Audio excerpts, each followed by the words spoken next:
Terpujilah Kristus. Kembali bertemu dengan saya Pendeta Jonathan F. Lupulala pada hari Kamis tanggal 2 Maret tahun 2023. Mari kita tunduk kepala, kita berdoa. Tuhan Yesus, urapi hamba-Mu yang akan menyampaikan firman-Mu, dan para pendengar firman Allah, Tuhan memberikan penerangan Roh Kudus. Dan Roh Kudus menolong kami untuk kami dapat melakukan firman Allah itu dengan sebaik-baik mungkin. Berfirmanlah karena kami sudah siap untuk mendengarkan firman-Mu. Dalam nama Kristus kami berdoa. Amin. Mari kita baca firman Tuhan yang diambil dari Mazmur pasal 32 ayat 6 sampai 11. Namun saya akan membacakan ayat yang ke-11. Firman Tuhan berkata demikian. Bersukacitalah dalam Tuhan dan bersorak-soraklah, hai orang-orang benar, hai orang-orang jujur. Demikian firman Allah yang berbahagia kita membaca, mendengar, dan memelihara serta melakukan firman Allah. Haleluya. Tema kita pada hari Kamis ini adalah sukacita murid Kristus yang benar dan jujur. Nah, saudara-saudara yang saya kasih dalam Tuhan Kristus, pemazmur menyaksikan pengalaman imannya ketika ia masih menyembunyikan kesalahannya. Ia hidup tersiksa. Jadi pada waktu pemazmur Raja Daud, dia menyembunyikan kesalahannya pada waktu dia berzina dengan Bathseba, maka hidupnya tersiksa. Dia tidak bersemangat, lesu, bahkan sakit. Tetapi puji nama Tuhan Yesus, setelah Daud dengan jujur dan benar dan terbuka mengaku dosanya kepada Tuhan, ia terbebas dari siksaan itu. Batinnya tenang dan ada rasa bahagia meliputi seluruh kehidupannya. Nah, saudara-saudara yang saya kasih dalam Tuhan Kristus, pemazmur berdasarkan pengalamannya itu mengajarkan kepada kita beberapa hal yang penting. Yang pertama,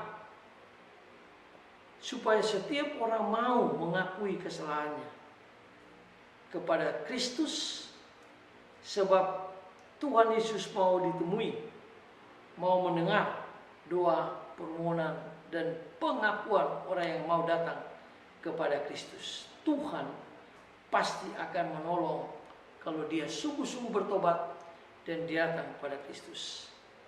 Sebagai contoh saja, Eliezer, dia tadinya harus dihukum 12 tahun. Tapi hakim menilai karena dia kejujuran dia, keterbukaan dia, kepolosan dia, akhirnya dia hanya dijatuhi hukuman 1 tahun 6 bulan. Dipotong-potong tahanan mungkin hanya 1 tahun saja. Ini dikarenakan apa? Karena dia jujur dan dia mau hidup benar dan dia sudah bertobat dengan sungguh-sungguh. Makanya dia diberikan keringanan oleh hakim. Tapi saya kira ini juga berdasarkan doa daripada orang tuanya, bahkan saudara-saudaranya berdoa kepada Tuhan supaya Tuhan memberikan hati yang bijaksana kepada para hakim itu. Dan akhirnya dia mendapatkan hasil yang baik. Yang kedua, Allah tempat persembunyian yang kokoh ketika ada kesulitan, ancaman, bahkan bahaya. Allah tempat berlindung yang teguh bagaikan batu karang.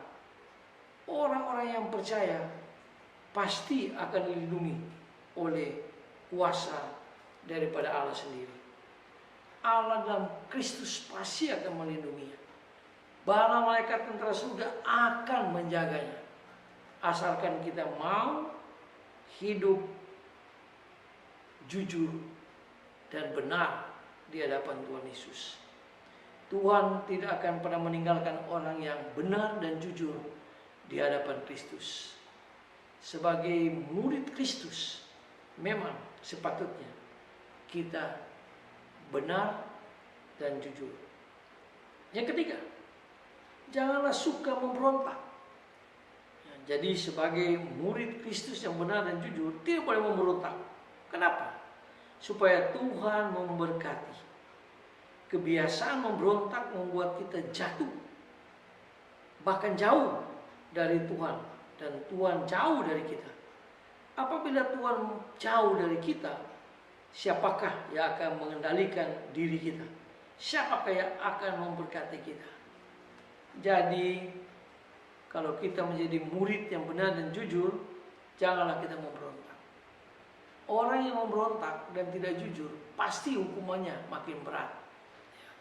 Tadi saya sudah katakan, Eliezer, dia jujur, dia terbuka, dia tulus, dan Tuhan memberkati dia melalui hakim. Tapi yang lain tidak. Bahkan ada yang lain mau memberontak. Nah, kita doain supaya Tuhan menolong mereka, supaya mereka jangan berontak, bahkan mereka kembali bertobat, minta pengampunan dosa pada Kristus. Maka Tuhan akan mengampuni mereka, dan Tuhan pasti akan memberkati mereka. Itu yang ketiga. Yang keempat, murid yang benar dan jujur, pasti dia memiliki kesetiaannya kepada Tuhan.